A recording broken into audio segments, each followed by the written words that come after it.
రష్యాలో పెట్టుబడిదారు విధాన అభివృద్ధి అనేది చాలా ముఖ్యమైన అంశంగా సబ్జెక్టుగా మనం భావించాలి. ఎందుకంటే ఈరోజు మన జనరల్ సెక్రటరీ చెప్పిన దాంట్లో కానీ మన దేశ వ్యవస్థ ఏ స్థితిలో ఉంది అనే విషయాన్ని మనం అర్థం చేసుకోవాలి. అది చాలా ప్రధానమైన విషయంగా కాబట్టి చెప్పారు.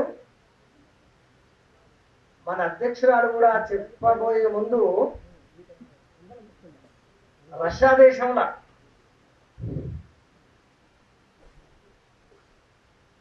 దేశంలో ఏ వ్యవస్థ ఉంది అనే విషయాన్ని కమ్రేడ్ లెనిన్ చాలా చిన్న వయసులోనే తాని సమాజాన్ని గురించి అర్థం చేసుకునే క్రమంలో చాలా చిన్న వయసులో, అది కూడా ప్రవాసంలో ఉండి 27-28 ఏళ్ల వయస్సులో ఆయన రష్యా దేశం యొక్క ఆర్థిక రాజకీయ పరిస్థితి ఎలా ఉందో చెప్పడానికి ఆయన రష్యాలో పెట్టుబడిదారీ విధాన అభివృద్ధి అనే పుస్తకాన్ని అంత చిన్న వయసులో ఆయన రాయగలిగిండు అని కమ్యూనిటీ మా అధ్యక్షురాలు చెప్పింది. ఆనాడు లెనిన్ ఆ విషయాన్ని చెప్పడానికి, అంటే రష్యాలో పెట్టుబడిదారీ విధానం అభివృద్ధి చెందుతుందని చెప్పడానికి ఆనాడు రష్యా దేశంలో నరోద్దిక్కులనే సిద్ధాంత భావాలు ప్రధానంగా ఉండేవి. వాళ్ళు ఆనాడు రష్యాను, ఈ రష్యా దేశము పెట్టుబడిదారీ విధానంలోకి వెళ్ళడానికి అవకాశం లేదని వాళ్ళు మాట్లాడేవాళ్ళు. వాళ్ళు ప్రధానంగా ఒక రైతాంగ సోషలిజాన్ని, అంటే చిన్న ఆస్తి పరులు ఉంటేనే కానీ స్వేచ్ఛ ఉంటుంది, అటువంటి దేశంగానే రష్యా ఉంటుంది, రష్యాలో పెట్టుబడిదారీ విధానం ఎటువంటి పరిస్థితుల్లో రాదు అని వాళ్ళు మాట్లాడేవాళ్ళు. ఆనాడు వాస్తవంగా రష్యా దేశంలో 1870, 80, 90 దశకాల్లో నరోద్దిక్ భావాలు కలిగిన యువకులనే విప్లవకారులుగా భావించేవాళ్ళు. వాళ్ళు ఈ రాజరికాన్ని, అంటే జార్ను కూల్చాలని చెప్పి వాళ్ళు సాయుధులై ఆ ప్రయత్నాలు చేశారు. కాబట్టి ఆనాడు దేశం అంతా కూడా విప్లవకారులంటే నరోద్దిక్కులే అని చెప్పే భావాలు ఉన్నవి. వాళ్ళు రష్యా దేశంలో క్యాపిటలిజం అనేది రాదు అని వాళ్ళు మాట్లాడేవాళ్ళు. కాబట్టి అటువంటి పరిస్థితుల్లో రష్యా దేశంలో క్యాపిటలిజము, పెట్టుబడిదారీ విధానం వస్తుందని చెప్పాల్సిన అవసరం ఏర్పడింది. ఆ విషయంలో లెనిన్ కంటే ముందుగా ప్లెహనెవ్ ఆ ప్రయత్నం చేసిండు, కానీ అది ఇంకా మిగిలి ఉంది. అంటే ప్లెహనెవ్ రష్యాలో పెట్టుబడిదారీ విధానం యొక్క అభివృద్ధిని గురించి ఒక సమస్త వివరాలతోన ఒక గ్రంథాన్ని ఆయన రాయలేదు. ఆ పరిస్థితుల్లో కామ్రేడ్ లెనిన్ సమస్త వివరాలతో కూడుకున్నది, అంటే పెట్టుబడిదారీ విధానం అంటే ఏమిటి, అది రష్యాలో అభివృద్ధి చెందుతుందా లేదా అనే విషయాలను ఆయన ఒక పెద్ద గ్రంథాన్ని, ఇప్పుడు ఆ గ్రంథం అంతా ఈరోజు మనం ఇక్కడ రష్యాలో పెట్టుబడిదారీ విధానాభివృద్ధి అనే గ్రంథం మీద మాట్లాడతారంటే ఆ గ్రంథాన్ని మొత్తం చెప్పడం అనేది అసాధ్యమైన విషయం. అయితే ఆ పుస్తకాన్ని పరిచయం చేయడం అది కొంచెం మేరకు సాధ్యం కావచ్చు. అది 686 పేజీలు గల గ్రంథం. అంటే రష్యాలో పెట్టుబడిదారీ విధానం ఎలా వస్తుంది, పెట్టుబడిదారీ విధానం ఉండడానికి ఏమేమి లక్షణాలు, ఏమేమి ఉత్పత్తి జరిగితే దాన్ని అలా పిలవగలుగుతాం, అంటే అట్లా చెప్పగలుగుతాం అని ఆయన అంత పెద్ద గ్రంథాన్ని ఆయన రాయగలిగాడు. మార్క్స్ ఏ రకంగా అయితే క్యాపిటల్ గ్రంథాన్ని రాసిండో, ఆ క్యాపిటల్ గ్రంథం యొక్క కొనసాగింపుగానే దీన్ని మనం భావించవచ్చు. క్యాపిటల్ గ్రంథంలో ఆయన ప్రధానంగా ఆ గ్రంథ ప్రారంభంలో ఆయన సరుకుల గురించి రాసింది. అంటే సరుకులు అనే చాప్టర్ గురించి, సరుకుల వ్యవస్థ గురించి కామ్రేడ్ మార్క్స్ రాసిండు. అదేవిధంగా కామ్రేడ్ లెనిన్ కూడా తన రష్యా పెట్టుబడిదారీ విధాన అభివృద్ధిలో మొదటి అంశంగా కమాడిటీస్ అంటే సరుకుల గురించి రాసిండు ఆయన. అంటే సరుకులు అనేటివి ఒక ప్రధాన ఉత్పత్తి వ్యవస్థగా ఉందా లేదా దేశంలో? అంటే సరుకుల ఉత్పత్తి వ్యవస్థ ప్రధానంగా ఉండడమే క్యాపిటలిజం. అంటే సరుకులు అనేటివి అంతకుముందు లేవా? పాతకాలంలో చాలా తక్కువ పరిస్థితుల్లో, పాతకాలంలో అంటే బానిస వ్యవస్థలో కానీ భూస్వామ్య వ్యవస్థలో కానీ సరుకులు అనేటివి చాలా ముందు కాలంలో కూడా ప్రారంభమైనప్పటికీ కూడా ప్రధానంగా ఆయా సమాజాల్లో, అది బానిస వ్యవస్థ కావచ్చు, ఫ్యూడల్ వ్యవస్థ కావచ్చు, దాంట్లో ప్రధానంగా సరుకుల కంటే వస్తువులు ఎక్కువగా ఉండేవి. ఏమిటి సరుకుకు వస్తువుకు తేడా? వస్తువు అంటే ఉపయోగించుకునేది, అంటే సరుకు కూడా ఉపయోగించుకునేదే. వస్తువుకేమో ఉపయోగ విలువ అనేది ఉంటుంది, సరుకుకేముంటది?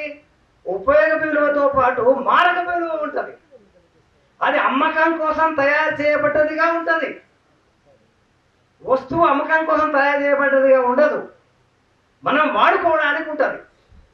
అంటే ఫ్యూడల్ వ్యవస్థలో కానీ బానిస వ్యవస్థలో కానీ ప్రధానంగా ఉత్పత్తి అయ్యేదంతా కూడా సొంత వాడకానికి ఉపయోగించుకునే వస్తువులుగానే ప్రధానంగా ఉండేవి. ఇది చాలా ముఖ్యమైనది. పెట్టుబడిదారీ వ్యవస్థలో ప్రధానంగా అంటే ఏ వస్తువు కూడా మారక విలువ అంటే అమ్మకానికి పనికొచ్చే ఏ వస్తువు అయినా సరే అది ఉపయోగించుకోవడానికి కూడా పనికొస్తుంది. అట్లా పనికి రాకపోతే అది అమ్మకానికే ఉండదు. కాబట్టి అమ్మకపు విలువ అనేది ప్రధానంగా ఉండే సరుకు అనేది పెట్టుబడిదారీ విధానంలో వస్తుంది.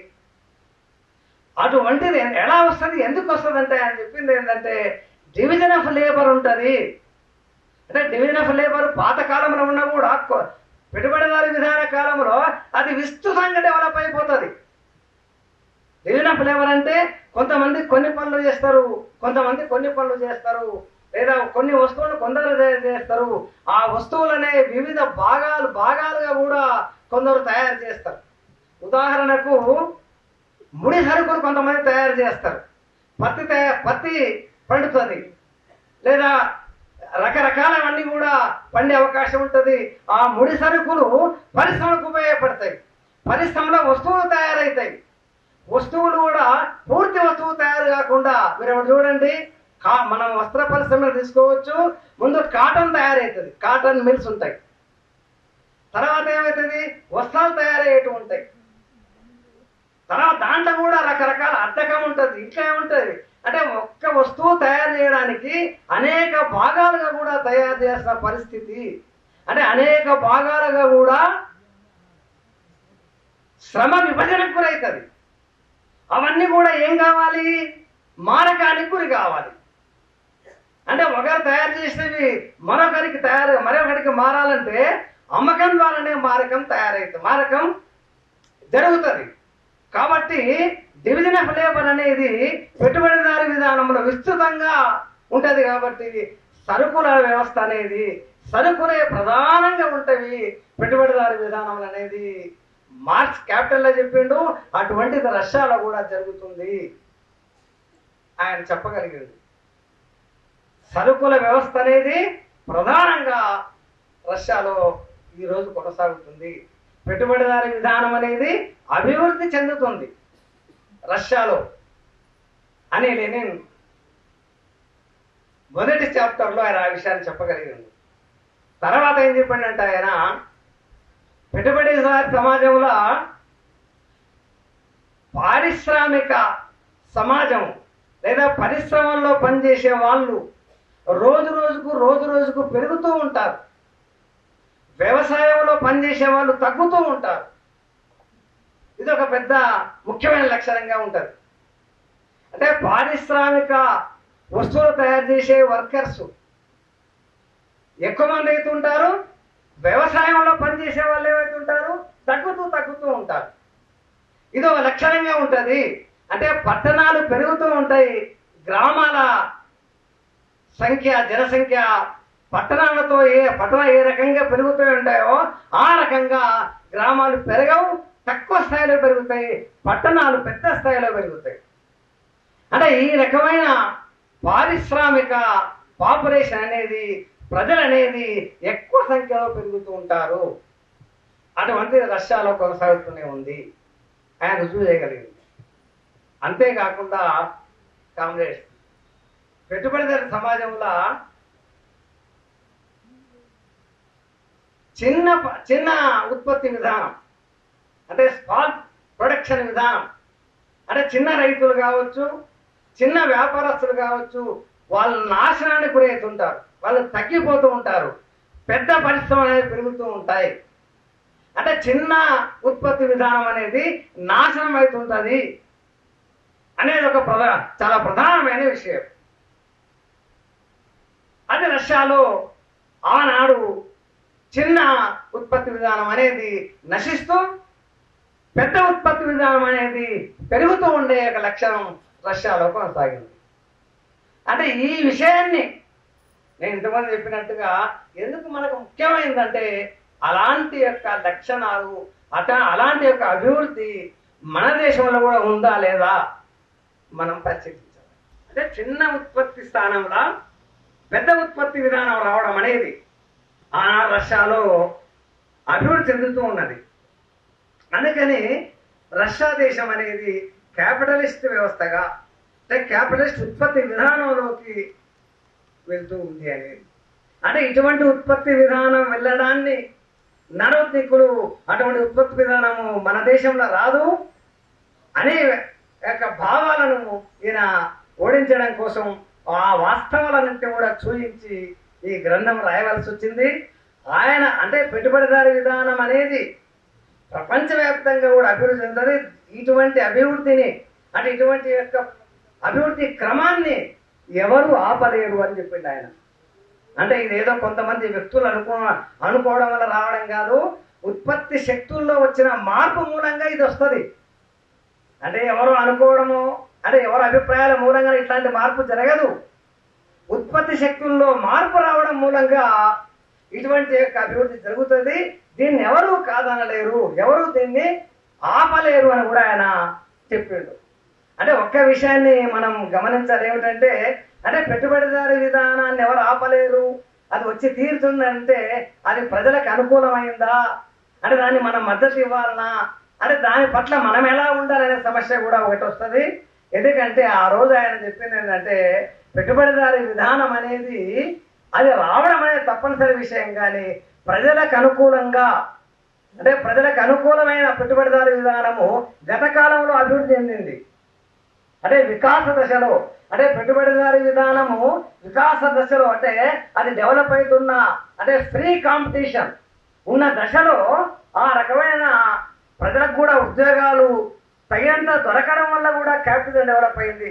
అంతేకాకుండా ఆనాడు అంటే ఇటువంటి పెట్టుబడిదారీ విధానం అభివృద్ధి చెందడానికి ఏ విషయాలైతే అవసరమైతే అంటే ఆ రోజు ఇటువంటి అభివృద్ధికరమైన పెట్టుబడిదారీ విధానాన్ని డెవలప్ చేయడానికి ఆనాడు అంటే రష్యా దేశంలో డెవలప్ అవుతున్న పరిస్థితి కంటే అంతకుముందు ఉన్న పరిస్థితుల్లో ఫ్యూడల్ లార్డ్స్ అంటే ఫ్యూడల్ భూస్వాములు ఈవెన్ రాజరికము అంతా కూడా చాలా వ్యతిరేకంగా ఉండి అవి రాకుండా స్వేచ్ఛకు వ్యతిరేకంగా వాళ్ళు ఉన్నారు. కాబట్టి స్వేచ్ఛ కోసం పోరాటంలో భాగంగానే పెట్టుబడిదారీ విధానం రావడం అనేది గతంలో జరిగింది.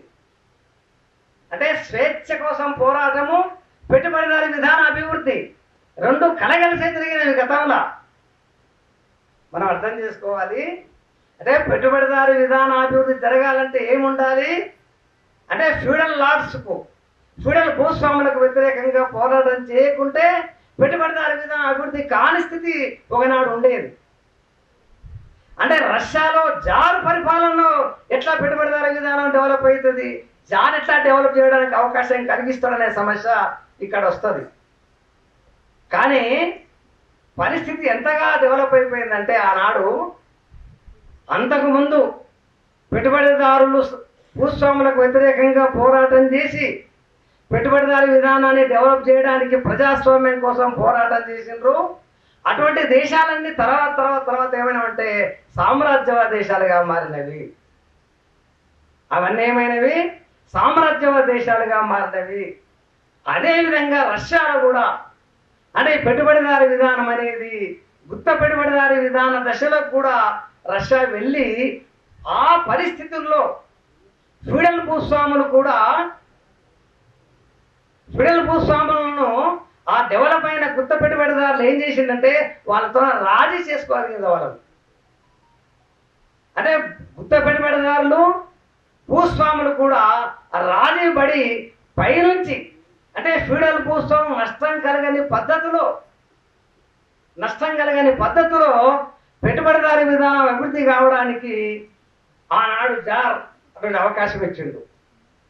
అంటే జారు అంటే ఫీడల్ భూస్వాములకి వ్యతిరేకం కాదా ఆయన, వాళ్ళ ఆర్థికమైన మూలాలు అంటే వాళ్ళ భూములు ఏ మాత్రం రైతులకు పంచకుండానే ఆ ఫీడల్ భూస్వాముల భూముల్లోనే వాళ్ళు పెట్టుబడిదారి పద్ధతుల్లో ఉత్పత్తిని చేయడానికి అవకాశాన్ని ఆయన కలిగించిండు.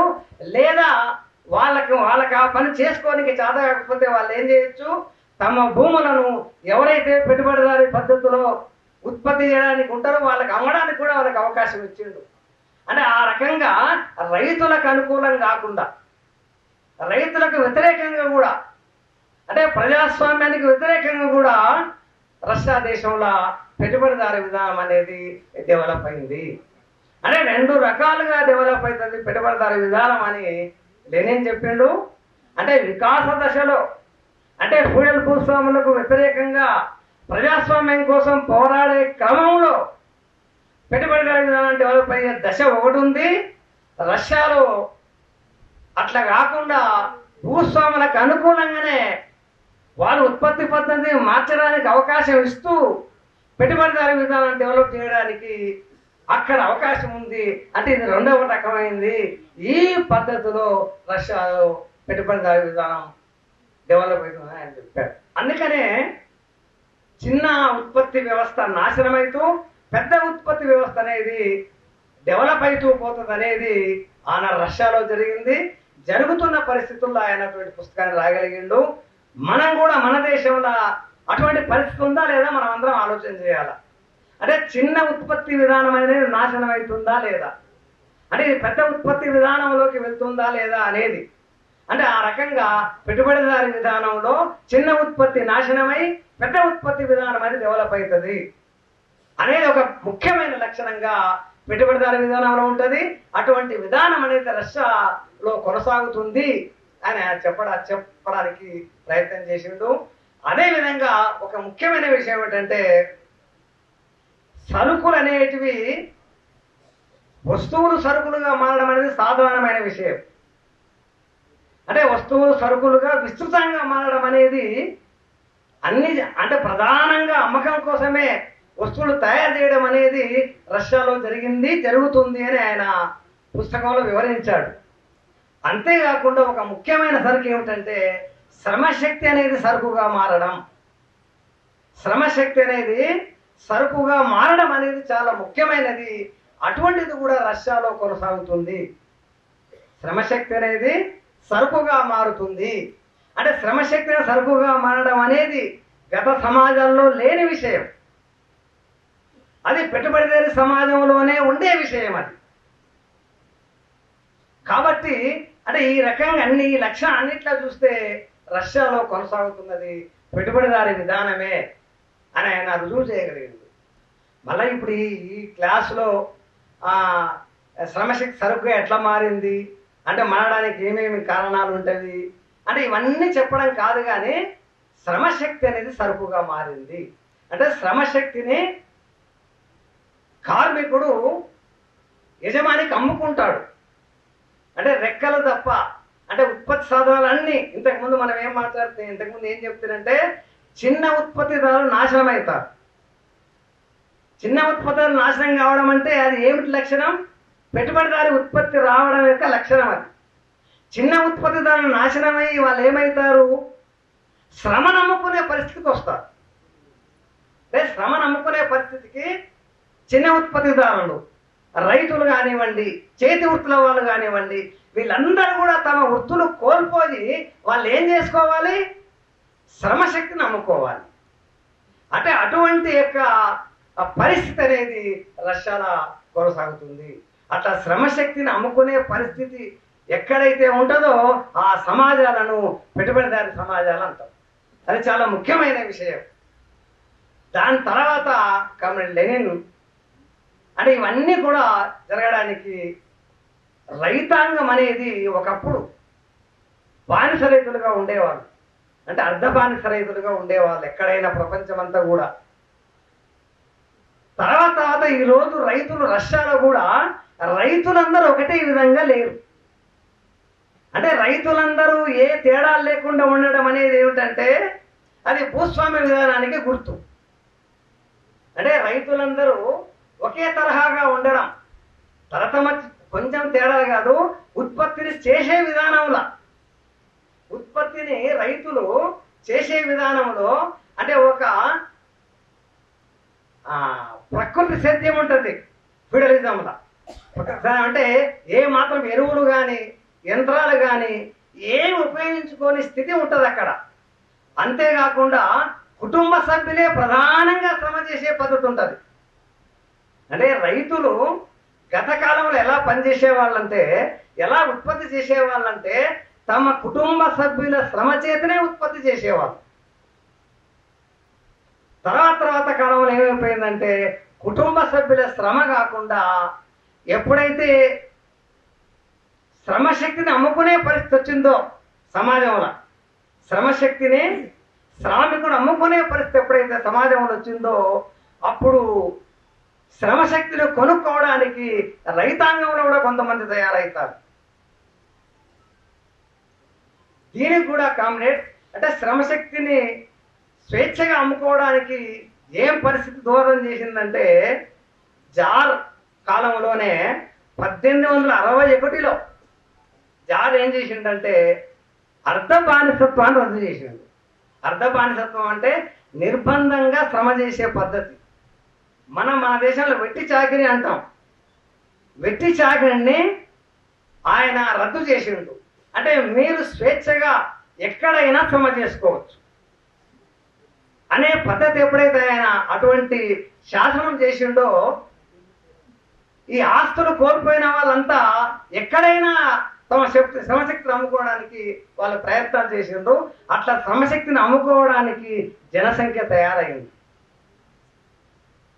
వాళ్ళందరూ కూడా ఎవరైతే ఆ శ్రమశక్తిని సరుకుగా కొనగలుగుతారో వాళ్ళ దగ్గర పనిచేయడానికి వాళ్ళంతా సంసిద్ధంగా ఉన్నారు.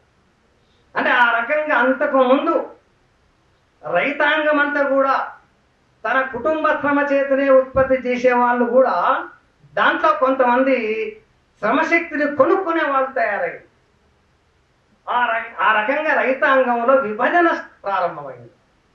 రైతాంగంలో విభజన ప్రారంభమైంది. అంటే రైతులంతా ఒక్కటి కాదు ఇప్పుడు.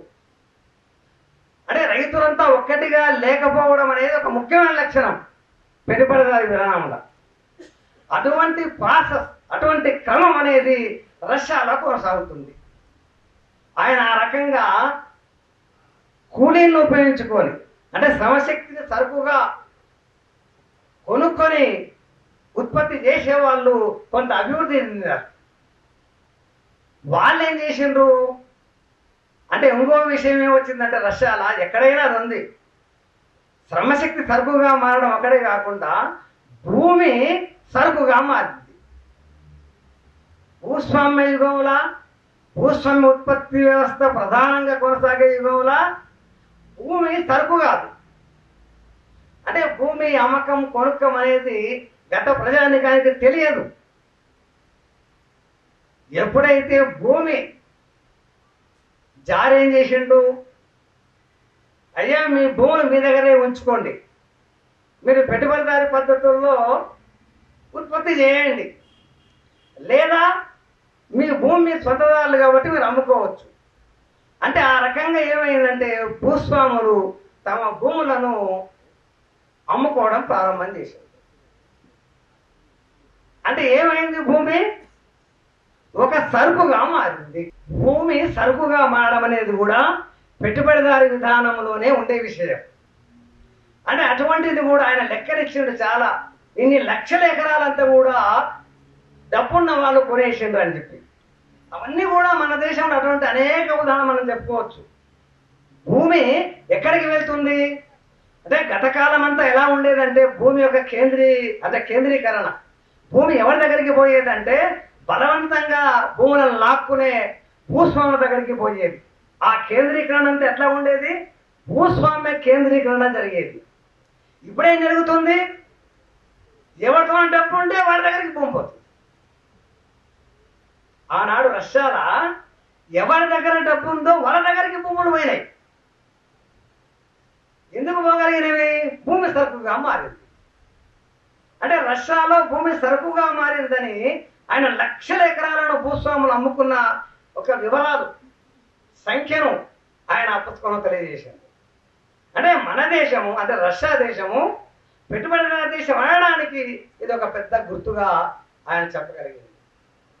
కాబట్టి అది కూడా మనం అందరం చూడొచ్చు. అంటే రష్యాలో ఈరోజు మనం ఎందుకు పెట్టుబడిదారి విధానాభివృద్ధి గురించి మాట్లాడుకుంటున్నాం అంటే మనం ఏ విషయమైన లక్ష్యం కోసం మాట్లాడుకుంటాం. ఏదో టైం పాస్ కోసమో లేదా పుస్తకాలు చదివి సంతోషం వస్తుందనో, సంతోషం కూడా రావచ్చు, సంతోషం రాదని నేను అనను. మనం ఎందుకు పుస్తకాలు చదవాలి, ఎందుకు లక్ష్యం కోసం చదవాలి. అంటే పెట్టుబడిదారి విధానాభివృద్ధి అనే పుస్తకంలో ఆయన ఏమేమి తెలియజేసిండు, ఏ విషయాలుంటే ఏ మార్పులుంటే దాన్ని పెట్టుబడిదారి విధానం అనాలి అనే విషయాలు ఆయన తెలియజేసిండు. అంటే ఈ రకంగా భూమి సరుకుగా మారుతుంది. ఆ సరుకుగా మారిన భూమి డబ్బు ఉండేవాడి దగ్గరికి వెళ్తుంది. అంటే డబ్బు ఒక ప్రధానమైన శక్తిగా మారింది. అంటే భూస్వామి ఒక ప్రధానమైన శక్తి కాదు. రష్యా దేశంలో ఆనాడే, ఇది ఎప్పుడు రాసిండు ఆయన 1897-98లో రాసిండు. ఆనాడే ఆయన ఏం గుర్తించిందంటే డబ్బు ప్రధాన శక్తిగా మారుతుంది, భూమి కేంద్రీకరణ డబ్బు ఉండేవాడి దగ్గరికి వెళ్తుంది అని రాశారు. మన దేశాన్ని కూడా చూడండి, భూమి ఎక్కడికి పోతుంది. వెనకడి కాలంలో ఫలానా భూస్వామి వాడు బలవంతంగా బేదకలు చేయించిండు, ఏదో కారణాలు చెప్పిండు, భూమిని సంపాదించుకున్నాడు, భూమిని వాడు బలవంతంగా ఆక్రమించుకుంటున్నాడు అనే కథలే గత కాలం అంతా కూడా. చాలా సారవంతమైన భూమి ఉంటే వాడిని బేదకలు చేయించింది వాడు తీసుకునేది అంటే వాడు ట్యాక్స్ కట్టకపోవచ్చు, శిస్తు కట్టని పరిస్థితి ఉంటుంది రైతుకు, కట్టకపోతే భూమిని తీసుకునేది. అంటే ఈ రకంగా భూస్వామ్య అంటే ఫ్యూడల్ భూస్వామ్య దగ్గరికి కేంద్రీకరణ భూమి ఉండేది. ఈరోజు ఎక్కడికి పోతుంది భూమి అంతా అంటే రష్యాలో అది ఇంకా చాలా ప్రధానమైన స్థితిలో లేదు. దాని లక్షణం అట్లుంది ఆ రోజు. అంటే భూమి డబ్బు ఉండే దగ్గరికి పోతుంది అనే లక్షణం ప్రారంభమైంది ఆ రోజు. ఇంకా ప్రారంభమైతే ఇంకా ముందరికి పోతుంది, ఇంకా పైకి పోతుంది అని ఆయన చెప్పగలిగాడు. కాబట్టి మనం కూడా అంటే మనం చెప్పాడు అర్ధ భూస్వామ్య వ్యవస్థ కన్నా పెట్టుబడిదారు వ్యవస్థ ఏ వ్యవస్థ ఉందని చెప్పాలి అంటే మనం దాన్ని నిర్ణయం చేసుకోవాలంటే మన దేశంలో కూడా ఏ క్రమం జరుగుతుంది. మన దేశంలో భూమి ఎవరి దగ్గరికి పోతుంది, మన దేశంలో కూడా భూమి సరుకుగా ఉందా సరుకుగా లేదా. మన దేశంలో కూడా ఇంతకు చెప్పినట్టుగా సరుకుల వ్యవస్థ ప్రధానంగా కొనసాగేదే పెట్టుబడిదారి వ్యవస్థ. వస్తువులు ప్రధానం కాదు. వస్తువులు అంటే డైరెక్ట్గా వాడుకుంటాం. రైతులు ఉత్పత్తి చేసేవాళ్ళు వాళ్ళ కుటుంబాలు ప్రధానంగా వాడుకునేటివి. చేతి వృత్తుల వాళ్ళు కూడా వాళ్ళు వస్తువులు తయారు చేసేటివి ప్రధానంగా కూడా వాళ్ళ ఉపయోగం కోసం ఉండేవి. కానీ ఈరోజు అట్లా కాదు. ఉత్పత్తి అంతా కూడా ప్రధానంగా అమ్మకం కోసం ఉంది. అమ్మకం కోసం అంటే మారకపు విలువ కోసం ఉంది. ఉపయోగపు విలువనే కాదు, మారకపు విలువ. అంటే ఈరోజు మొత్తం ఉత్పత్తిలో ప్రధానంగా వస్తువులు ఉన్నాయా, సరుకులు ఉన్నాయా అని కానీ మనం ఆలోచిస్తే ఆ రోజు రష్యాలో కూడా ఇంకా నాడు రష్యాలో ఇంకా అదిగా ప్రధానమైన స్థితికి పోయలేదు. ప్రధానమైన స్థితి అంటే ఈ ధోరణి ప్రాసెస్ అనేది డబ్బు ఉండేవాడి దగ్గరికి లేదా సరుకులు ప్రధానంగా ఉండే వ్యవస్థగా అది మారుతుందని లెనిన్ చెప్పిండు. 97లో అది మార్పు 61లో ప్రారంభమైంది. ఎప్పుడు ప్రారంభమైంది? ఎప్పుడైతే వెట్టి చాకరీ రద్దయిపోయిందో, ఎప్పుడైతే శ్రమశక్తిని అమ్ముకోవడానికి అవకాశం వచ్చిందో అప్పటి నుంచి కూడా ఈ ప్రాసెస్ అనేది రష్యాలో కొనసాగింది. 97 నాటికి అది బాగా కనపడే పరిస్థితికి వచ్చింది. ఇంకా చెప్పాలంటే ఆయన మా దేశంలో ఇంకా చాలా చాలా వరకు కూడా ఫ్యూడల్ భూస్వామ్యం కొనసాగుతుందని చెప్పిండు ఆయన. అయినప్పటికీ కూడా దాని యొక్క మార్గం ఎక్కడ ఉంది, అది ఎటువైపు ప్రయాణం చేస్తుంది ఆయన గుర్తుపట్టగలిగింది. గుర్తుపట్టి ఇది క్యాపిటలిజంలోకి అంటే పెట్టుబడిదారి విధానంలోకి అది అభివృద్ధి చెందుతుంది అని రాసింది ఆయన. దీన్ని ఎవరు ఆపలేరు. అయితే మనం కమ్యూనిస్టులుగా కింది నుంచి రైతులకు లాభం వచ్చేటట్టుగా అంటే భూములు పంచేటట్టుగా అమ్ముకునేటట్టు కాకుండా పంచేటట్టుగా దున్నేవానికి భూమి అనే దాని నినాదాన్ని మనం అమలు చేయించుకోవడానికి పోరాటాలు అయితే మనం చేయాలి. అంటే అట్లా పోరాటం చేస్తే భూములు నిలబడతాయా రైతు దగ్గర? అంటే భూముని కొనుక్కొని చిన్న కొన్నా పెద్ద కొన్నా అది వ్యాపారంలో నిలబడితేనే అంటే పోట్లు నిలబడితేనే అవి ఉంటాయి. అదంతా వేరే విషయం. కానీ రైతుల ద్వారా క్యాపిటల్ డెవలప్ అయితే రైతులు కూడా డెవలప్ అవుతారు. అదే రైతుల డెవలప్మెంట్లో భాగంగా క్యాపిటల్ డెవలప్ అయితే పర్వాలేదు. అట్లా కాకుండా రైతులను నాశనం చేసి పెట్టుబడిదారుల విధానం డెవలప్ కావడం అనేది సరైనది కాదు. మనం దున్నేవానికి భూమి అనే రైతు వైపు ఉండాలి. ఎంతవరకు అయితే ఫ్యూడల్ భూస్వాములతో నా పరిస్థితి ఉంటుందో అంతవరకు దున్నేవానికి భూమి అనే దానిపై మనం ఉండాలి. కానీ ఈరోజు భూమి అంతా కూడా సరుకుగా మారింది, డబ్బు ఉన్నవాడి దగ్గరికి వెళ్తుంది, అంటే పెట్టుబడిదారి ఉత్పత్తి విధానంలోకి వెళ్తుంది అని ఆయన చెప్పిండు. దాంట్లో భాగంగా రైతులంతా ఈరోజు ఒకటిగా లేరు. రైతులంతా ఒకటిగా లేరు అంటే రైతులంతా ఒకటిగా ఉండటం మనం గ్రహించాలి. రైతులంతా ఒకనాడు కుటుంబ శ్రమనే ప్రధానంగా ఉత్పత్తిలో వినియోగించే వాళ్ళు. ఇది ప్రధానమైన విషయం. ఒక కుటుంబంలో 10 మంది ఉంటే 10 మంది అందరూ కూడా శ్రమ చేసేవాళ్ళు భూమిలో. ఇద్దరు ఉంటే ఇద్దరు శ్రమ చేసేవాళ్ళు. ఇద్దరు ఉంటే తక్కువ భూమి ఉండొచ్చు, 10 మంది ఉంటే ఎక్కువ భూమి ఉండొచ్చు. కానీ వాళ్ళందరూ ఎలా ఉత్పత్తి చేసేవాళ్ళు? కుటుంబ శ్రమ చేతనే ఉత్పత్తి చేసేవాళ్ళు. ఇది ప్రధానమైన విషయం. అంటే పెద్ద కుటుంబాలు చిన్న కుటుంబాలు లేవు అని కాదు. పెద్ద కుటుంబాలు చిన్న కుటుంబాలు గతంలో ఉన్నవి, అది అంతా వేరే. అంటే మనుషుల ఆధారంగా భూమి ఉండేది. కానీ ఇప్పుడు అట్లా కాదు. ఎవరి ఆధారంగా భూమి ఉంటుంది? ఎవడు ఎక్కువ మంది కూలీలను వినియోగించుకుంటాడో వాడి దగ్గర భూమి ఎక్కువ ఉంటుంది. అంటే కూలీలు వినియోగించుకోవడం అంటే డబ్బు ద్వారా వినియోగించుకునేది. డబ్బు ఎవరి దగ్గర ఎక్కువ ఉంటుందో వాడి దగ్గర భూమి ఎక్కువ ఉంటుంది. అంటే గత కాలానికి ఇప్పటికీ ఆ తేడా అనేది కొనసాగుతుంది. రష్యాలో కొనసాగింది ఆయన చెప్పగలరు. అంటే రైతులంతా ఒకటి కాదు, రైతుల్లో విభజన స్టార్ట్ అయింది. పేద రైతులు ఉన్నారు, అంటే కూలీలు వినియోగించకుండా వాళ్ళ శ్రమను వాళ్ళ ఉత్పత్తిలో చేసేవాళ్ళు. ఇంకా చెప్పాలంటే ఆ పేద రైతులు తమ భూమి పని పూర్తిగా దొరకకపోతే వేరే వాళ్ళకి శ్రమను అమ్ముకునే కాడికి. అంటే రైతులు కూడా శ్రమను అమ్ముకునే వాళ్ళు ఉన్నారు, శ్రమశక్తిని కొనుక్కునే వాళ్ళు ఉన్నారు. గత కాలంలో ఇట్లా లేదు. అంటే శ్రమశక్తిని కొనుక్కునే రైతు, శ్రమశక్తిని అమ్ముకునే రైతు గత కాలంలో లేదు. అది ప్రారంభమైంది ఈరోజు. అది ఏమైందంటే పెద్ద పెద్ద పెట్టుబడిదారు విధానంగా. ఎందుకంటే చిన్న ఆస్తి నాశనమై పెద్ద ఆస్తిగా మారే పరిస్థితి పెట్టుబడిదారు విధానంలో ఉంటుంది. కాబట్టి అది ఆ రకంగా మారిపోతూ ఉంటుందని చెప్పి ఆయన రైతుల్లో కూడా విభజన ఏర్పడింది. అది మనం బాగా గమనించాలి. మన దేశంలో కూడా ఒక చిన్న రైతు తన శ్రమశక్తిని అమ్ముకుంటున్నాడా లేదా, ఒక పెద్ద రైతు లేదా ధనిక రైతు శ్రమశక్తిని కొనుక్కుంటున్నాడా లేదా కూడా మనం పరిశీలించాలి. రైతులంతా ఒకటి కాదు. ఇది క్యాపిటలిజంలో ఉండే విషయం, ఇది పెట్టుబడిదారుల విధానంలో ఉండే విషయం. మనం దీన్ని అర్థం చేసుకోవాలని చెప్పి ఆయన చాలా లెక్కలు ఇచ్చి అది చేయగలిగింది ఆయన.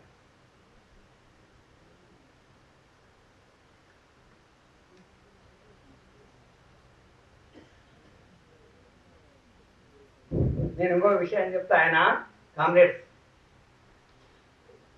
భూస్వాములు తమ ఉత్పత్తిని గత కాలంలో ఎలా చేసేవారంటే శ్రమ కవుల ద్వారా ఉత్పత్తి చేసేవారు. శ్రమ కవులు అంటే శ్రమ చేసే వాళ్లకు కొంత భూమిని కేటాయించి, అంటే తమ భూముల్లోనే కొంత భూమిని కేటాయించి తమ భూముల్లో పని చేయించుకునేవారు గతకాలం అంతా. ఆ కేటాయించిన భూమిలో వాడికి హక్కు ఉండదు, వాడు ఏం చేసుకోవడానికి మాత్రమే. కేటాయింపు భూములు అంటే ఏమిటి అర్థం అంటే చేసుకోవడానికి భూమి ఇచ్చేవాళ్ళు. నేను మన దగ్గర ఉదాహరణ కోసం చెప్తా, మన దగ్గర చాలా మంది పనిచేసి ఎట్టి చేసే వాళ్లకు ఇనాం భూములు ఉండేవి భారత్లో. అంటే రష్యాలో ఆయన ఏం చెప్పాడంటే కేటాయింపు భూములు అన్నాడు వాటిని. మన దగ్గర ఇనాం భూములు ఉండేవి. ఇనాం భూములు ఇచ్చినందుకు వాళ్ళు ఏం చేసేవాళ్ళు వాళ్ళు భూస్వామితో వెట్టి చాకరీ చేసేవాళ్ళు. ఇప్పుడు ఎందుకు వడ్ల కమ్మర్లకు కూడా ఇనాం భూములు ఉన్నాయి, వాళ్ళు ఉచితంగా భూస్వామికి చేసి పెట్టాలా. చాలా మంది మాదిగలు, అంటే ఈరోజు మనం మాది హరిజనులు అంటున్నాం, వాళ్ళందరికీ కూడా మాన్యం భూములు వాళ్ళు కూడా ఏం చేయాలి, భూస్వామికి వడ్డీ సేకరణ చేయకుంటే ఆ భూమిని వాడి ఆ దున్నుకొని ఇచ్చేవాడు కాదు. తర్వాత కాలంలో 18 మన దగ్గర అయితే 1960లో 70లో ఇనాములు రద్దు చేసి ఇనాములకు సొంత హక్కులు పట్ట హక్కులు ఇచ్చారు. అది మొన్నటి దాకా జరిగింది. అంతవరకు పట్ట హక్కులు కూడా వాళ్ళకి లేవు. మన దగ్గర రష్యాలో కూడా కేటాయింపు రైతులు అనే వాళ్ళు అంటే కేటాయించారు. వాళ్ళంతా ఏం చేయాలి, కేటాయించినందుకు భూస్వామి భూముల్లో పనిచేయాలి ఫ్రీగా ఉచితంగా. అన్నం పెడితే పెడతాడే వాళ్ళే, మన కూడా అన్నం పెడతారు. అది కాదు విషయం, దానికి ఏమి ఇది లేదు. అది కూడా ఎప్పుడు మన దగ్గర అయితే 1960లో 70లో ఇనాములు రద్దయిపోయినాయి. అయ్యా మీరు చాలా చేశారు, ఇప్పుడు మీరు చేయాల్సిన అవసరం లేదు, మీ భూముల మీద మీకు పూర్తి హక్కులు ఇచ్చేస్తామని పూర్తి హక్కులు ఇచ్చేసింది. అంటే మనకి ఎవరికైనా తెలుస్తుంది ఇనాం భూములు అంతకుముందు పూర్తి హక్కులు లేకుండే, తర్వాత పూర్తి హక్కులు మన దేశంలో వచ్చినాయి. అదేవిధంగా కేటాయింపు రైతులకు కూడా ఆ దేశంలో 1905లో ఒక విప్లవం వచ్చింది. రష్యాలో పెద్ద విప్లవం వచ్చింది, విజయం సాధించలేకపోయింది. అది వేరే విషయం, దాని కారణాలంతా మనం వేరే క్లాస్లో చెప్పుకోవచ్చు. ఆ విప్లవం వచ్చిన తర్వాత ఏమైందంటే ఇట్లా విప్లవం చేస్తారు, తిరుగుబాటు చేస్తారని చెప్పి అప్పుడు ఏం మార్పు చేసిండు జారంటే ఈ కేటాయింపు ఉంది కదా, వాళ్ళకు పూర్తి హక్కులు చేసిండు. సరిగ్గా ఎలా ఉంది చూడండి, ఒకసారి ఆలోచన చేయండి. సేమ్ ఇండియాలోనే కాదు ఎక్కడైనా కూడా మీరు చూడండి, ఒక ఫీడల్ ఉత్పత్తి విధానము పెట్టుబడిదారు ఉత్పత్తి విధానంలోకి వెళ్తుంటే ఏ మార్పులు జరుగుతాయో ఆ మార్పులు జరిగినాయి అక్కడ. మన దగ్గర కూడా జరిగినాయి కదా. వాళ్ళకు పూర్తి హక్కులు కల్పించారు. ఎప్పుడు కల్పించారంటే వీళ్ళు తిరుగుబాటు చేస్తారు అని తర్వాత కల్పించారు. అంటే అప్పుడు పూర్తి హక్కులు వాళ్ళకు వచ్చినాయి. అంతవరకు వాళ్ళకి ఆ పూర్తి హక్కులు లేవు. పూర్తి హక్కులు కూడా వస్తే వాళ్ళు ఏమైపోయినరు, పూర్తి హక్కులు వస్తే తిరిగే పరిణామం ఏమిటి అంటే వాళ్ళు అట్లే పెట్టుకొని బాగా పెద్దగా ఆర్థిక బాధ నుంచి విముక్తి చెందుతారా అని ఆలోచిస్తే వాళ్ళకు వచ్చిన భూములన్నీ వాళ్ళు ఏం చేస్తారంటే వాళ్ళ అవసరాల కంటే వాళ్ళ భూములు వాళ్ళ అవసరాలను తీర్చినప్పుడు వాళ్ళు ఏం చేస్తారు, అప్పులు చేసుకుంటారు, భూములు అమ్మేసుకుంటారు. లెనిన్ ఏం చెప్పిండంటే అయ్యా ఈ భూముల మీదకి మీకు ఎందుకు పూర్తి హక్కు కలిగించండి అంటే మీకు ఏదో మీరందరూ హక్కులు పూర్తిగా తీసుకొని చాలా డెవలప్ అవుతున్న ఉద్దేశంతో కాదు, మీకు పూర్తి హక్కు ఉంటే మీరేం చేస్తారంటే ఆ భూములను డబ్బు ఉన్న వాళ్ళకి అమ్ముకుంటారు. ఆలోచన చేయండి. అంటే అటువంటి మార్పును కూడా ఆయన ఎట్లా నిర్వచించండి లెనిన్ అంటే అయ్యా మీకు ఈ కేటాయింపు భూముల మీద పూర్తి హక్కు కల్పిస్తే మీరు ఏదో డెవలప్ అయ్యి పెద్దగా అవుతారు అనే విషయం పక్కకు పెడితే మీరు ఏమవుతారంటే ఆ భూములను మీకు అమ్ముకునే స్వేచ్ఛ వచ్చింది. అమ్ముకునే స్వేచ్ఛ రావడం వల్ల వీళ్ళు ఏమైపోయిందంటే ఎవరికి డబ్బు ఉంటే వాడికి భూములు అమ్మేసుకున్నారు. అటువంటి లెక్కలు కూడా ఆయన ఇచ్చింది. అంటే ఇవన్నీ కూడా అంటే ఈ ప్రాసెస్, ఈ క్రమం అంతా ఏమిటంటే డబ్బు దగ్గరికి భూమి పోతుంది, డబ్బు దగ్గరికి ఉత్పత్తి సాధనాలు పోతాయి, అవన్నీ కూడా పెట్టుబడిదారి పద్ధతుల ఉత్పత్తి కొనసాగిస్తవి. ఇప్పుడు మండగరోడ్ చూడండి, ఇనాం భూములు నేను అనుకుంటున్న లెక్కలు నాకు సరిగా తెలియవు, కానీ సగం భూములు అమ్ముకొని తింటారు వాళ్ళు. సగం అమ్ముకున్నారో మొత్తం అమ్ముకున్నారో నాకు తెలియదు. అంటే అన్ని రైతులంతా కూడా వాళ్ళకి ఫుడ్ తక్కువ వస్తే కూడా, ఇప్పుడు మనం కూడా మాట్లాడుతున్నాం అంటే ఇప్పుడు చంద్రబాబు అక్కడ అంటున్నాడు, ఏమంటున్నాడంటే, నేను ఈ మన దగ్గరనేమో లావోని పట్ట అంటాం కదా, మన దగ్గర కూడా గవర్నమెంట్ భూములు ఇస్తే పూర్తి హక్కు లేదు, చేసుకునే హక్కు మాత్రమే ఉంది. దీ పట్టాలా, లాభోని పట్టాలా, రకరకాల పేర్ల మీద ఉన్నవి, అవన్నీ కూడా అమ్ముకునే హక్కు లేదు, నేను అమ్ముకునే హక్కు ఇస్తాను చంద్రబాబు అంటున్నాడు. అదో పెద్ద ఆయన చాలా ప్రోగ్రెసివ్ అన్నట్టు. అరే భలే ఇస్తున్నాడు కదా అని కాదు, అట్లా చేస్తారు. ఎందుకు చేస్తారంటే, పెట్టుబడిదారి ఉత్పత్తి విధానం డెవలప్ కావాలంటే ఏం చేయాలంటే, భూమి మీద పూర్తి తగ్గించేస్తే ఆ సరుకుగా మారుతుంది అది. అంటే వాళ్ళు అట్లా చంద్రబాబుకి అంత ఎకనామిక్ నాలెడ్జ్ ఉందా లేదా పాయింట్ అది కాదు విషయం. అంటే ఆర్థిక శాస్త్ర విషయాలు తెలిసి తెలవక కాదు, వాళ్ళ జీవితం వాళ్ళకి నేర్పిస్తుంది. ఎవరికైనా నేర్పిస్తుంది, వర్కర్కు నేర్పిస్తుంది, పెట్టుబడిదారులకు నేర్పిస్తుంది. చంద్రబాబు హక్కు ఇచ్చేస్తుంది, ఏమవుతుంది అంటే, అంతకుముందేమో ఇనాం పట్టాలన్నీ కూడా, ఇనాం పట్టాలు, ఇనాం భూములన్నీ కూడా స్వతంత్రంగా చేసేస్తే అమ్ముకున్నారు జనాలు. ఈ పట్టాలన్నీ స్వతంత్రం చేసేస్తే వాళ్ళు ఏమనుకుంటారు, వాళ్ళు ఏమైపోతారు, వాళ్ళంతా అమ్మేస్తారు. ఇప్పుడు మన దగ్గర కూడా ప్రజలు పోరాటం వల్ల అంతకుముందు గవర్నమెంట్ ఈజీగా ఉట్టిగా తీసుకునేది భూములను, ఈ పట్టా భూములన్నీ. ఈ రోజు ఏమంటుందంటే, మన పేపర్లో చూస్తున్నాము, పట్టా భూమి ఉంటే 15 లక్షలు, దీ పట్టా ఉంటే 10 లక్షలు అంటుందా అంటలేదా? అంటే అంటే అది తప్పని పరిస్థితులు ఏమైపోయిందంటే, మీరు భూములు అమ్ముకోవచ్చు. అంటే కొనుక్కునే కాడికి వాడు వచ్చిండు, కొనుక్కునే కాడికి వాడు వచ్చిన తర్వాత వీళ్ళకి భూమి అమ్ముకునే హక్కు కల్పించారు. అంటే ఈ రకంగా రైతులంతా డివిజన్స్ గా ఉన్నారు. రైతుల్లో శ్రమశక్తిని అమ్ముకునేవాడు ఉన్నాడు, శ్రమశక్తిని కొనుక్కునేవాడు ఉన్నాడు. అది పెట్టుబడిదారి వ్యవస్థ యొక్క లక్షణం. ఆయన లెక్కలతో సహా చెప్పింది. అంతేకాకుండా అందరికీ ఆ రోజు అంటే ఈ రకంగా శ్రమశక్తిని ఎవరైతే సరుకుగా కొనే వాళ్ళతోన భూములు ఎక్కువ జమ అవుతాయి, దాన్ని కూడా ఆయన లెక్క ఇచ్చాడు.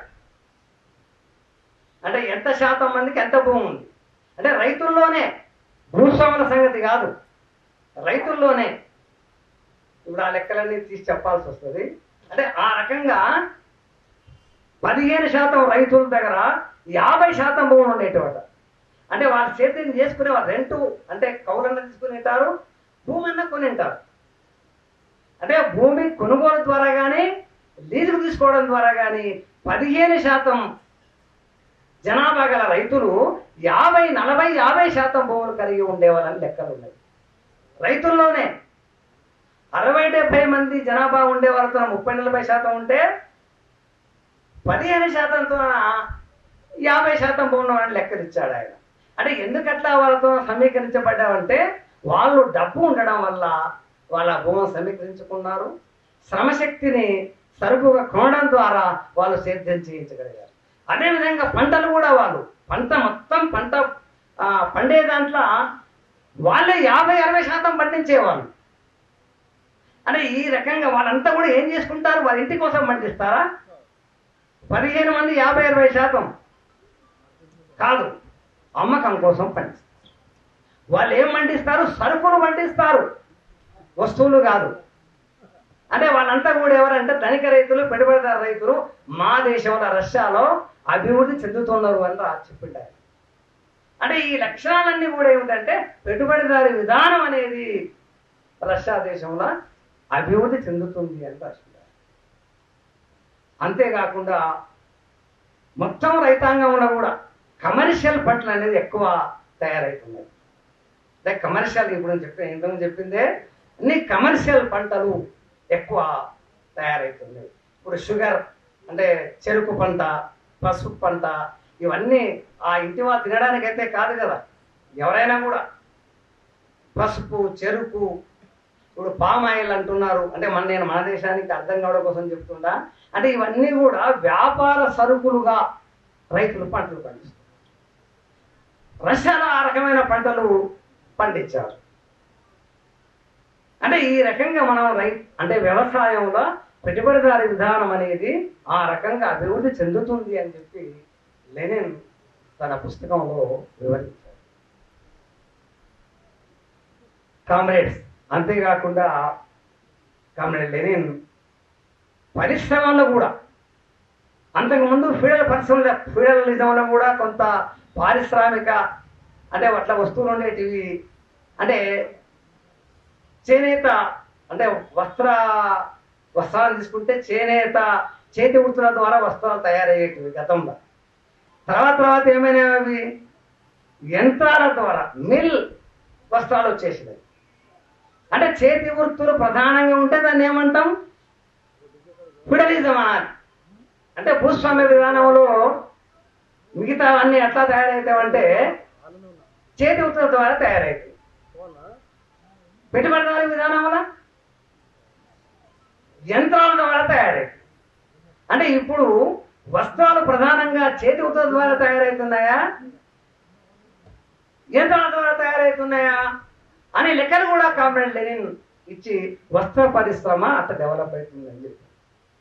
అంటే ఇవన్నీ కూడా పెట్టుబడిదారీ విధానానికి సంబంధించినవే.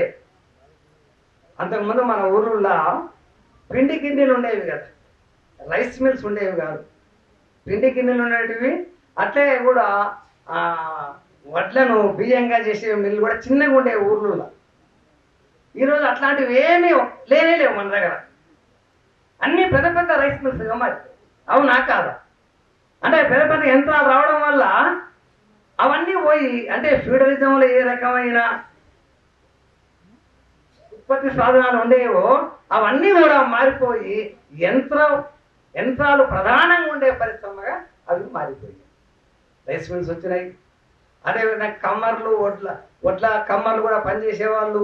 వాళ్ళంతా వ్యవసాయానికి సంబంధించి ఉండేవాళ్ళు, గ్రామంలోనే ఉండేవాళ్ళు. ఈరోజు ఐరన్ అంటే ఎక్కడెక్కడో తయారవుతుంది. అంటే పెద్ద స్థాయిలో ఐరన్ పరిశ్రమలు కూడా అక్కడ వచ్చినాయి. అంటే రైల్వేలు కూడా పెద్ద ఎత్తున వచ్చేసినాయి.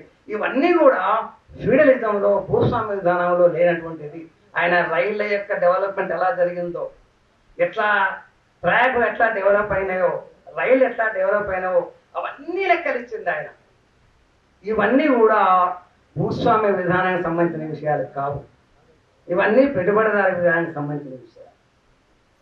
అంటే చిన్న స్థాయి పెట్టుబడిదారీ విధానం నుంచి లార్జ్ స్కేల్ పెద్ద స్థాయి పెట్టుబడిదారీ విధానంలో కూడా అభివృద్ధి చెందింది. ఆయన అనేక లెక్కలు ఇచ్చి ఒక లెక్క చెప్పిండు ఆయన. ఏమిటంటే పెద్ద పెద్ద పరిశ్రమల్లో పనిచేసే వాళ్ళు 500 మంది కంటే, పెద్ద పరిశ్రమలు అంటే అర్థం ఏమిటి, ఎక్కువ మందిని పని చేయించుకోవడం. అంటే 2, 3, 4, 5 మంది కాకుండా వందలు 500 మంది కంటే ఎక్కువ పని చేసే వాళ్ళు మా దేశంలో 90% ఎలక్ట్రిసిటీని ఉపయోగించుకుంటారు. అంటే ఎలక్ట్రిసిటీ అంటే విద్యుత్ శక్తి 90% వాళ్ళే ఉపయోగించుకునే శక్తివంతులుగా ఉన్నారు. అంటే ఇట్లా అనేక లెక్కలు ఆయన ఇచ్చి ఇవన్నీ కూడా పెట్టుబడిదారీ విధాన అభివృద్ధికి సంబంధించిన విషయాలు. అవి రష్యాలో డెవలప్ అయినవి. అయినప్పటికీ కూడా ఆయన ఒక విషయాన్ని చెప్పిండు. ఈయన ఈ విషయం చెప్పే నాటికి భూమి లెక్కలు కూడా ఆయన ఇచ్చిండు. ఒకసారి వాటిని కూడా మనం గుర్తు చేసుకోవచ్చు. భూమి లెక్కలు అంటే వాళ్ళ దేశంలోట ఈ కేటాయింపు రైతులు, ఈ భూస్వాములు అనే పద్ధతిలో ఉండేవాళ్ళు. వాళ్ళ భూస్వాములకు ఎంత భూమి ఉండేదని కూడా లెక్కడిచ్చింది ఆయన. వాళ్ళ దేశంలో 5% భూస్వాములు ఉండేవాళ్ళట. అంటే భూస్వామి అంటే ఇంత భూమి ఉందని అర్థం కాదు. భూమి మీద పూర్తి హక్కులు ఉండేవాడు. భూమి మీద కేటాయింపు రైతులకు భూమి మీద పూర్తి హక్కు లేదు. పూర్తి హక్కు ఉండేవాళ్ళు. వాళ్ళు 5% ఉండేవారు. దాంట్లోనట ఒక 30,000 మంది మాత్రమే ప్రభువంశికులట. ప్రభువంశికులు వాళ్లకు దాంట్లో 18,000 మందికి మాత్రమే 2,000 వాళ్ళ లెక్క. అంటే ఆ భూమి కొలత దశదినులు అంటారు. అంటే మన 2.5 ఎకరాలకు దశదిన అవుతుంది. 2,000 అంటే 6-7 ఎకరాలు సగటున కలిగిన వాళ్ళు 18,000 కుటుంబాలు ఉండేటివట.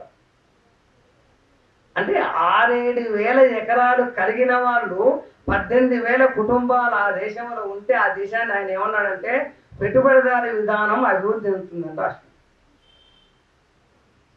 అంటే ఒక్కొక్క భూస్వామి దగ్గర ఎంత భూమి ఉంది అక్కడ సగటు అందరి దగ్గర ఇంతే 6-7 వేలని కాదు. ఒక దగ్గర 50,000 ఉండొచ్చు, 30,000 ఉండొచ్చు, ఒక దగ్గర 1000 ఉండొచ్చు, 500 ఉండొచ్చు. సగటు 6-7 వేల ఎకరాల భూమి కలిగిన వాళ్ళు ఆ దేశంలో ఉన్న పరిస్థితుల్లో ఆ దేశాన్ని ఆయన ఏమన్నా అంటే పెట్టుబడిదారు విధానంలోకి వెళ్తుంది. ఆయన ఇంకో మాట ఏమన్నాడంటే ఈ 2,000 అంటే 6-7 వేల ఎకరాలు కలిగిన భూస్వామి తన సొంత పెట్టుబడితోన వ్యవసాయం చేయించలేదు. అంటే సొంత పెట్టుబడి అంతగా డెవలప్ అయ్యేది భూస్వాముల దగ్గర ఆనాడు. కాబట్టి ఆయన వాళ్ళు ఏం చేసేవాళ్ళు తిరిగి రైతులకే ఆయన ప్రధానంగా ఏం చెప్పిండంటే ఫీడలిజం గురించి రైతులకు భూములు ఇచ్చి వెట్టి చాకరీ చేయించుకునే విధానం ఫీడలిజం కదా. తర్వాత అంటే శ్రమశక్తిని సరుకు కొని చేసేది పెట్టుబడిదారి విధానం కదా. అటువంటి విధానం అనేది మా దేశంలో ఇంకా డెవలప్ అవుతుంది, కానీ అటువంటిది ఇంకా చాలా ఉంది అని రాసిండు ఆయన. అంటే పాత పద్ధతిలో వ్యవసాయం కొనసాగేది ఇప్పటికి కూడా చాలా ఉంది అని రాసిండు. సుమారు ఆయన ఒక వాళ్ళ లెక్కనే, మన లెక్క కాదు, 7 కోట్ల ఎకరాలు కామ్రేడ్స్. 7 కోట్లు అంటే 7 కోట్ల దశదీనులు 1 కోటి మంది రైతులకు ఉండేటివట. వినండి మీరు, అంటే ఆ భూమి ఎలా ఉండేది ఆ రోజుల్లో అంటే 1 కోటి మంది రైతులకు ఎంత భూమి ఉండేది? 7 కోట్ల దశదీనులు ఉండేది. అదేవిధంగా అంతే 1 కోటి దశదీనులు 30,000 మందికి ఉండేదట. అట్లా లెక్క చేసి 300 మంది రైతులకు ఎంత భూమి ఉందో ఒక్క భూస్వామికి సగటునంత భూమి ఉండేదట. అట్లా ఉన్నా కూడా ఆయన ఏమి అంచనా వేసిందంటే ఇది నిలబడదు, ఇది నిలబడదు, ఇదంతా పెట్టుబడిదారి విధానంలోకి ప్రయాణం చేస్తుంది. ఇప్పుడు అంతంత భూమి కలిగిన వాళ్ళు బలవంతంగా కొంత మేరకు ఏదో రకంగా వెట్టి చాకరీ చేయించుకున్నా సరే రాను క్రమక్రమంగా ఆ భూములన్నీ కూడా పెట్టుబడిదారి ఉత్పత్తి విధానంలోకి పోతామని చెప్పగలిగింది. మనం ఆ రకంగా చూస్తే మన దేశాన్ని గురించి అంతంత భూములు ఉండే భూస్వాములు ఏ గ్రామాల్లో కూడా మీరు చూడండి 5-6 వేల ఎకరాల భూమి ఉన్న భూస్వాములు ఎక్కడ మనకు కనపడరు. అంతంత భూమి వాస్తవంగా ఉంటే తప్పనిసరిగా పాత పద్ధతిలో వ్యవసాయం చేసే పరిస్థితి ఏర్పడుతుంది. అంటే అట్లా అంతా కూడా ఉన్నప్పటికీ కూడా ఆయన ఏం చెప్పిండంటే ఇది తప్పనిసరిగా పెట్టుబడిదార విధానంలోకి వెళ్తుంది. అంటే ఈ రకమైన యొక్క విశ్లేషణ ఆయన చేసిండు. నేను ఈ పుస్తకాన్ని చాప్టర్గా ఈ చాప్టర్ ఇవ్వని చెప్పడం సాధ్యం కాదు, కానీ ఈ సారాంశంగా మాత్రము రైతుల్లో డివిజన్ ఉండడం, శ్రమశక్తి సరుకుగా ఏర్పడడం, భూమి సరుకుగా ఏర్పడడం, తర్వాత ఉత్పత్తి సరుకులే ప్రధానంగా ఉత్పత్తి కావడం, ఇవన్నీ కూడా పెట్టుబడిదారి విధానం యొక్క లక్షణాలుగా ఏమేం చెప్పిండు. ఆ పుస్తకాన్ని అందరూ కూడా అంటే మనం మన దేశాన్ని గురించి నిర్వహణ చేయాలంటే, అంటే మన దేశాన్ని గురించి మనం మాట్లాడాలంటే పోలిక కోసం, అంటే 100% పోలిక ఎక్కడ ఉండదు. అంటే 100% పోలిక అనేది అది సాధ్యమయ్యేది కాదు, కానీ చాలా లక్షణాలు ఉండే అవకాశం ఉంటుంది. మనం అంటే ఈ యొక్క క్లాస్ పెట్టడం ఉద్దేశం కూడా ఏంటంటే మనం ఆ పుస్తకాన్ని చదవాలి. అదే ఒకటైతే ఇంతవరకు కూడా అది తెలుగు రావాల్సి ఉంటే అంటే మన దృష్టిలోకి రాలే. తెలుగు లేదని మనం అనుకుంటున్నాం, తెలుగు ఉందో లేదో మనకు తెలియదు. ఇప్పటికి కూడా అది ఇంగ్లీష్లోనే ఉంది. అంటే మనకు తెలిసింది తెలుగు కూడా ట్రాన్స్లేట్ అయిందో లేదో తెలియదు మనకు. చాలా పుస్తకాలు ట్రాన్స్లేట్ అయినాయి, కానీ అది కాలే ఎందుకో మరి.